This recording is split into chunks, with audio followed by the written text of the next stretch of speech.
Welcome into the Boston Sports Summit. We got a special edition.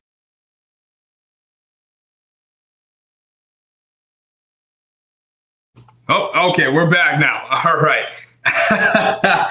All right, once again, welcome into the Boston Sports Summit. We got a special edition going on right here because the Red Sox are playing the Yankees. Oh my goodness, what a series this is going to be. 3 games, wild card. It is going to be an immense one. Again, rivalry renewed. That's what this is. Red Sox, Yankees, Boston, New York. You can't script this any better. That's right. It's going to be a fun one, and the game is just about to get underway. That's why we're doing this right now. So, rivalry renewed again. That is what this show is about because the Red Sox are going on to play the Yankees. And so far this season, it is a rivalry that, maybe not the best idea. I got the little forehead, half forehead here. But this rivalry is not without its history. Obviously, dating all the way back to Babe Ruth, 1918. The last time the Red Sox won, spent 86 years finding many different ways to lose, including the Bucky friggin' Dent walk-off homer in 78. Just not a good one.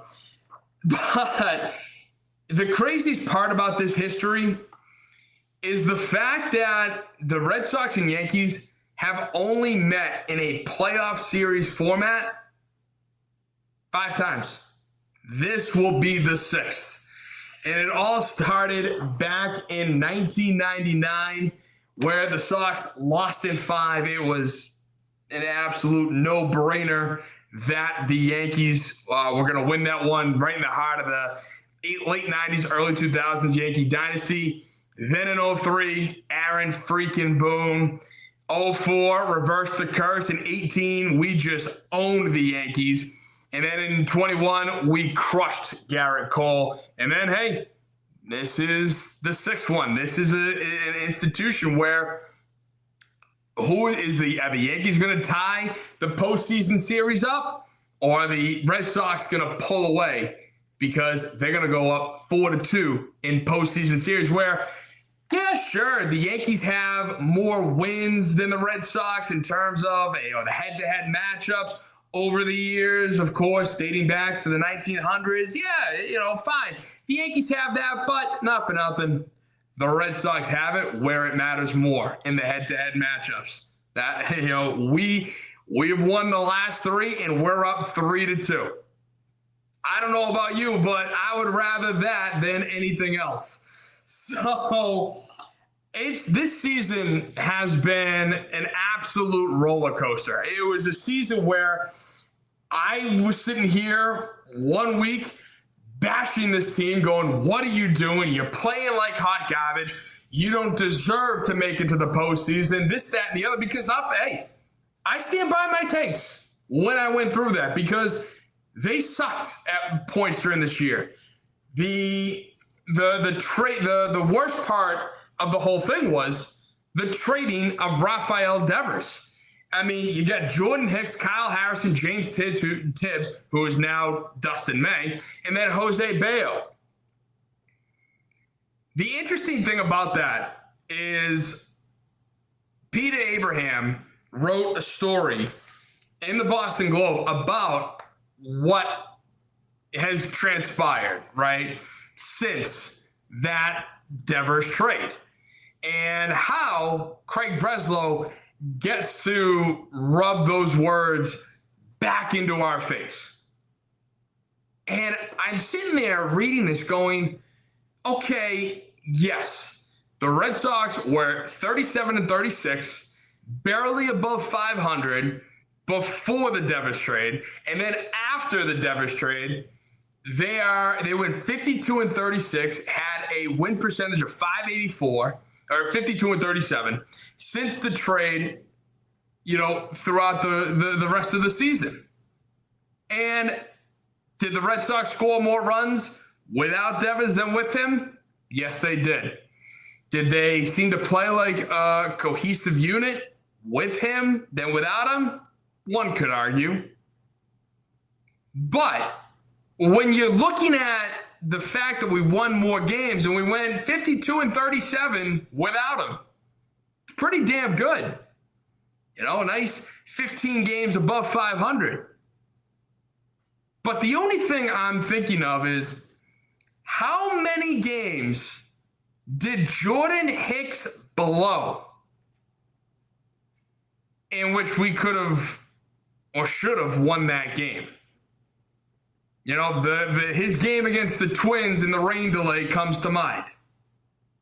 So we're 53-36. We're maybe with all the games that Jordan Hicks wasn't on this team, having an 8.20 ERA, maybe we could have put up with some of the Rafi Devers BS. And who knows, he might have been able to hit a couple of bombs, might have, you know, racked in 30, 35, 40 home runs at Fenway Park. Maybe he had a better batting average at Fenway Park. And maybe we could have won more of those games. We would have been, you know, maybe the number 1 seed in the American League. Who knows? Because don't forget, prior to Devers' trade, it's not like Roman Anthony was here and doing anything. You know, he just got called up, basically, you know, right when Devers got traded. So could you imagine having a lineup with Roman Anthony and Rafael Devers? That's the thing that I feel like a lot of us don't want to admit. Because can you imagine how much better Roman Anthony could have been with Rafael Devers and Rafael Devers with Roman Anthony? Because they're playing off of one another. Granted, yes, was Devers crazy when it came to the office politics and, you know, the front office wanting him to be that guy and be the face and all of that? Did it maybe disrupt Alex Bregman from taking over the leadership role? Maybe. You know, was Devers in the front office at odds? True. 1,000%. No one's going to deny that. And not for nothing, it was actually great for me because I thought it was entertaining and something that kind of needed to be done, just for a player to stand up to the front office and basically tell them no. The front office gets their way every single time. And sure, do they sign the paychecks? Absolutely.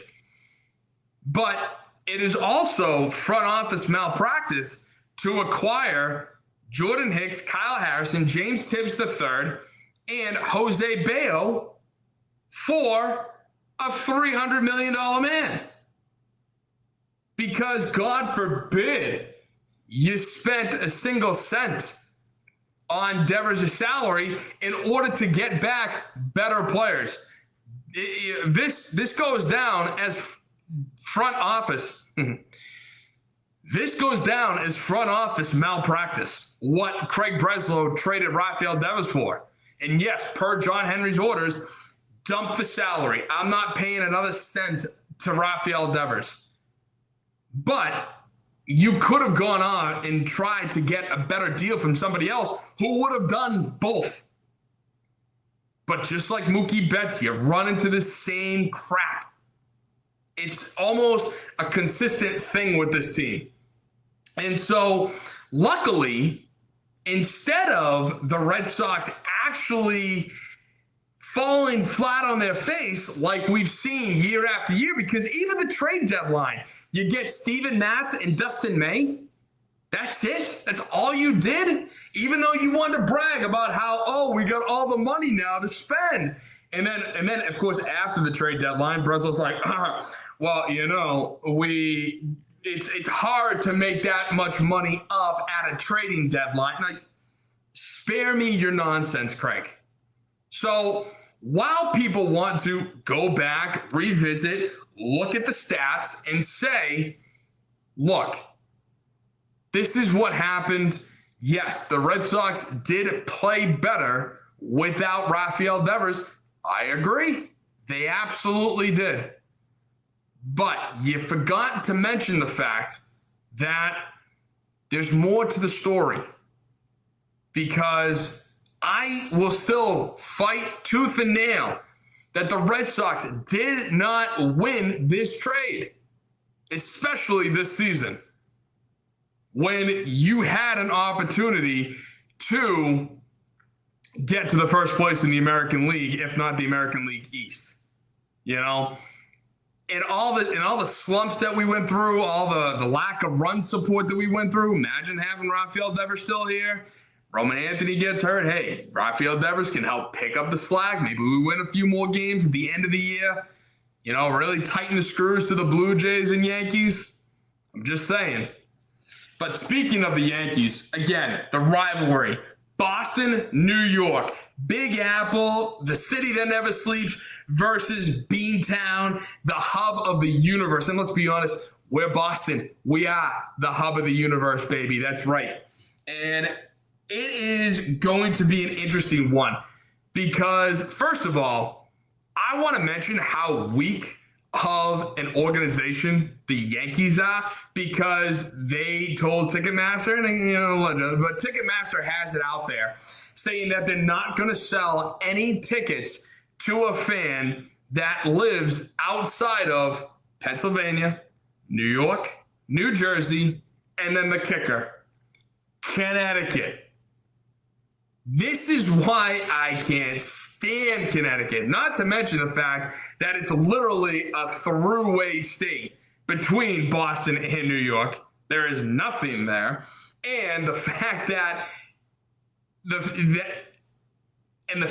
Ticketmaster wants Connecticut as part of a state of people who can attend Yankees games. What does that tell you about what the rest of the world thinks or what the rest of the country thinks about Connecticut? Do you think Connecticut is part of New England or do you think it's part of New York? I guarantee you ran a poll. Comment down below. You ran a poll on that. Connecticut is part of New York, not a New England state. That's why we need to kick it out. We need to go to 5 New England states, back to 5 New England states: Vermont, New Hampshire, Maine, Mass, Rhode Island. I'm good with that. Comment down below. Are you good with that? Connecticut is not part of New England. Straight up. And just how soft are the Yankees? How soft are the Yankees and the organization and Ticketmaster for restricting access to fans outside of those 4 states? And for what reason? What? You don't want things to get rowdy? You don't want, fights breaking out? You don't want arguments going back and forth? Why? I mean, I don't want fights breaking out. I don't want anybody hurt.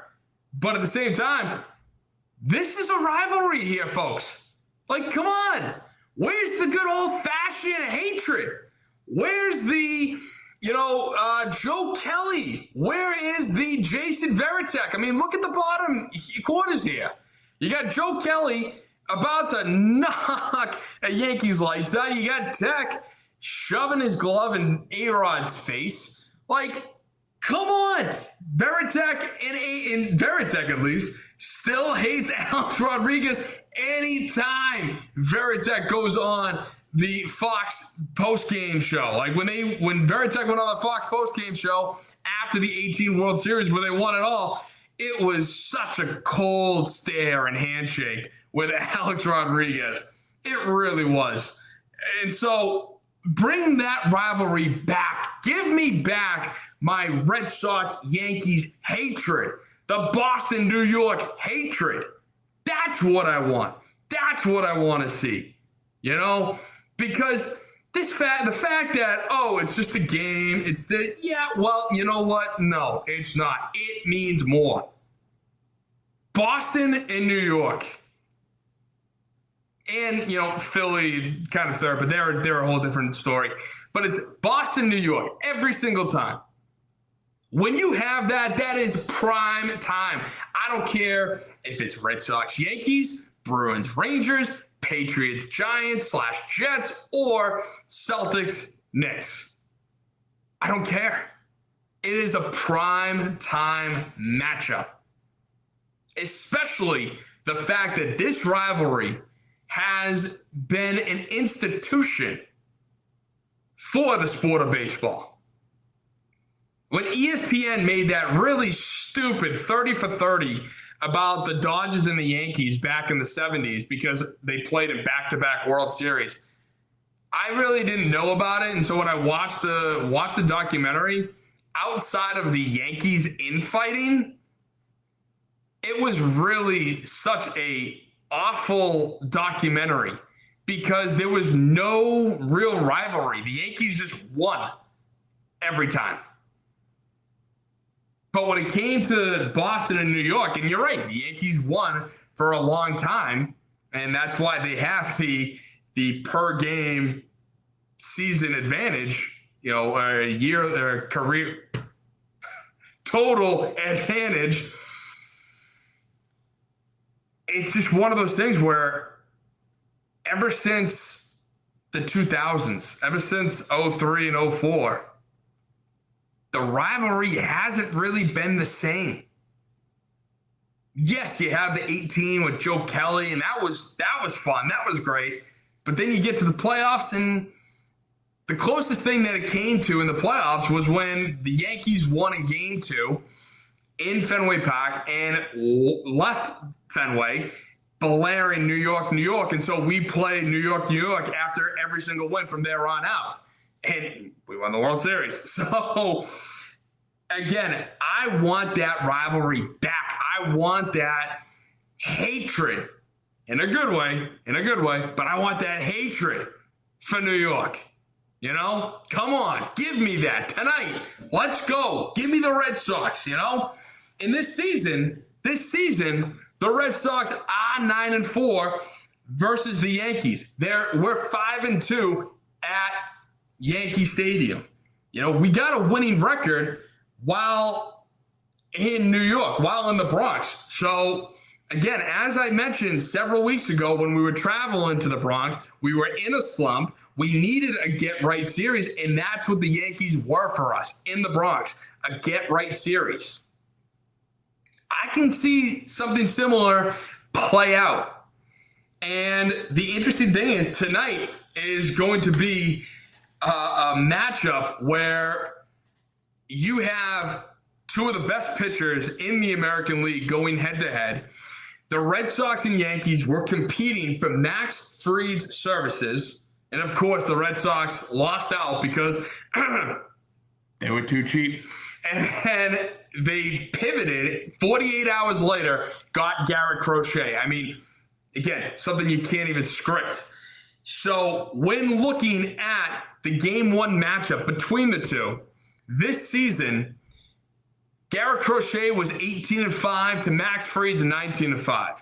Crochet pitched 205 and a third innings to Fried's 195 and a third.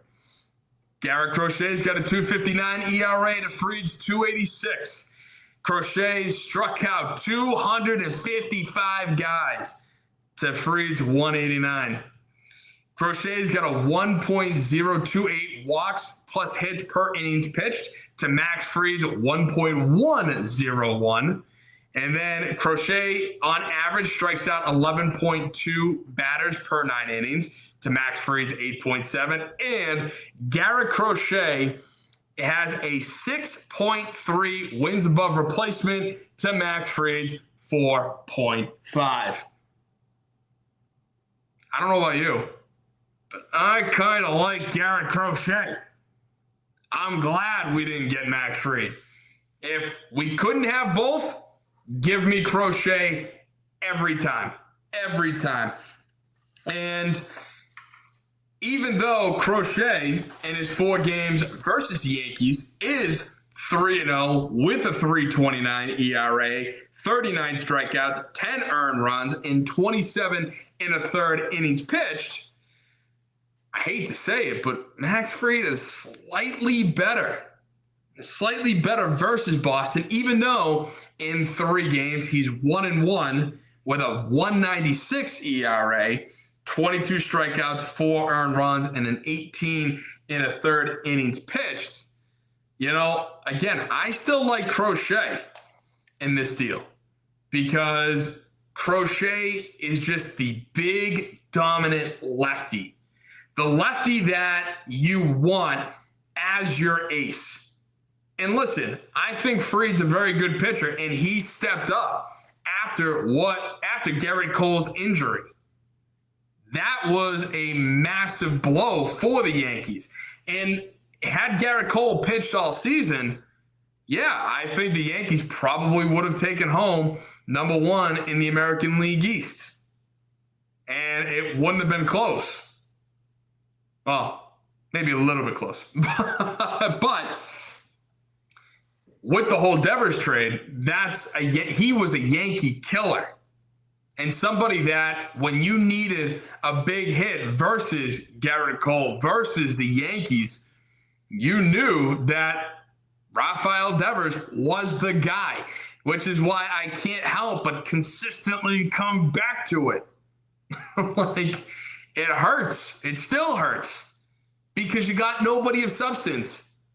Okay, yeah, Kyle Harrison made the playoff roster, but what has he done to really show that he's going to be successful? Nothing.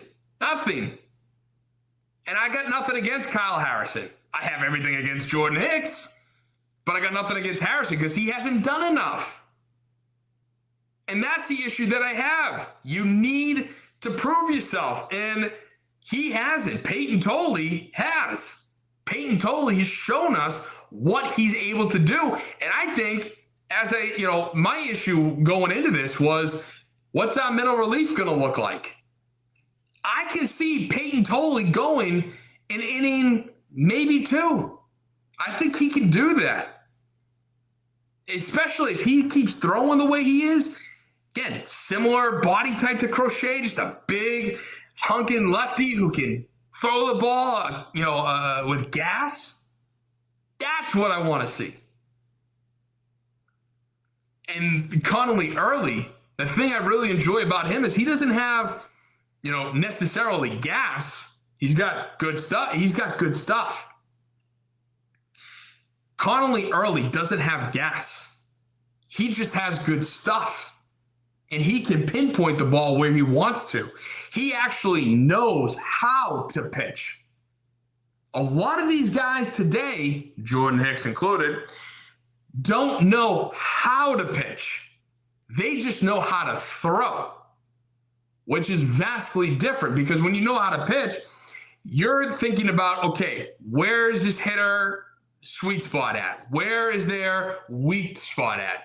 How am I going to hit the corners? How am I going to throw, a fastball, changeup, slider, curveball? How am I going to mix my pitches to keep the hitter off guard? Am I going to go low and away on pitch number one, come up inside on pitch two? All those different things. That's how to pitch. Whereas a lot of these other guys and a lot of the modern day pitchers, they just ran back and chuck it as hard as they can. They hope it goes in the box and it's a strike. That's all modern day pitching is. And so Connolly early, I think, is our number three. I know he should be our number three guy. I have more faith in him than I think anyone else on the roster in terms of being, that third starter. Now, when it comes to fourth and fifth starters, man, we're really SOL with the fact that Lucas Giolito is pretty much done for the season. Apparently reports are out that his elbow is good. Everything in his elbow is fine. But it's not going to be good enough for him to get back at any point for October baseball, which sucks because the fact that we had Crochet, Bayo, Giolito early made for a rotation that one could argue is one of the top rotations throughout postseason baseball. It's not the best, but it's definitely up there. One of the better for rotation. But because our de facto general manager, or chief baseball operator, which he's a general manager, let's be honest, but because he didn't make any moves, only tried to bolster the bullpen, who's going to be our fourth and fifth guy? Are we going to run a rotation of four if we can get past the Yankees? And if we're going to run a rotation of four, who's the fourth guy? That's the thing that bothers me when looking back. Now, granted, again, you don't predict these things. Things happen. Understandable. But when you're going against the Yankees, you need every bullet in your chamber. I don't care if we're the better team than them. I don't care if they're the better team than us. When you go against them in the postseason, you need every bullet in your chamber. So the fact that Giolito is done for the year sucks. And I'd be shocked if he's not pissed off about not being able to pitch at all during this postseason. Though I'm pretty damn sure he'll be in the dugout cheering his guys on and trying to help any way he can. But this matchup is going to be a tough one. It's going to be a tough one because the Yankees are entering the postseason winning 11 of their last 12, while the Red Sox have won 8 of their last 13. I am looking at this from a standpoint of I'm trying to be fair and objective. I like the Red Sox. I hate the Yankees. All right, so I guess I'm not fair and objective. Sorry. No, but in all honesty, though, who do I have winning? I think that's what we've all, are asking ourselves for the last 27 and a half minutes. Who do I have? Well, I'll show you. Give me the Red Sox, baby. That's right. The Red Sox are going to win this series 2-1, and we're going to go on to the American League Division Series, probably against the Blue Jays, which, give me the Blue Jays. Come on. I'm totally here for it. That's what I want. The Red Sox, baby. Let's go. Game number 1 is on its way. It is here. It is time. What's the score of the game? Come on. All right. Bottom of the second, nothing, 1 out. I can take it. So, thank you guys for tuning in for this brief wild card episode. Rivalry renewed. Red Sox, Yankees. Doesn't get any better than this. The best form of baseball is here right now. So, I suggest we go and watch. All right. Thank you guys for tuning in. My name's Tim Barnett. This is the Boston Sports Summit hosted by the Grid Network. If you do have a half a second on you, could you please hit subscribe? It would do me a big solid favor, and I'd love you guys for it. And listen, I love you guys anyway. So thank you so much, and I will see you all after the season, after the series. Well, maybe Thursday or Friday. One of the two. All right. I'll let you guys know. Either way, thank you guys for tuning in. Have a great week. Go Red Sox. God bless.